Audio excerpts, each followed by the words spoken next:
This is what your restaurant would look like in under 60 seconds. First, go to servedph.com/create. Then click create my free preview. Write down your restaurant name. Upload your logo, your email address,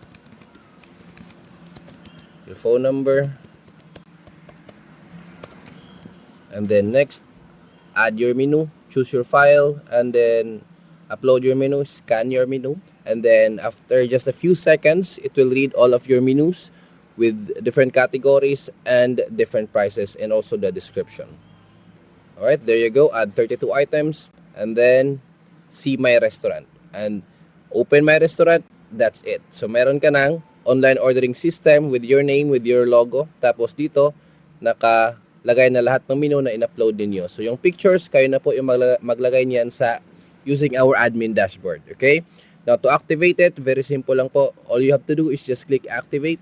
And then lalabas po yan, activate for only 499 pesos. So for only 499 pesos, meron ka ng online ordering website para sa business mo. Okay? So just click lang po activate and pay it. Activate. Then e-wallet, GCash. Then scan lang po itong QR code.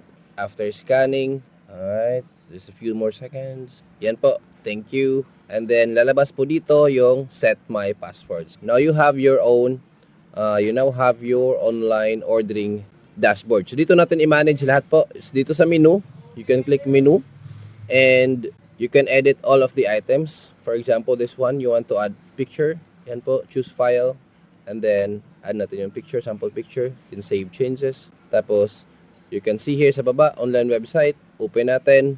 Lalabas na po yung pictures na. Yun. So ganun lang po kasimple mag edit ng ating menu, ng ating online ordering system. Now you have your link. You can use it you can use it sa lahat ng post.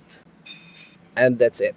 So ganun lang po kasimple mag-create ng online ordering system for under 60 seconds.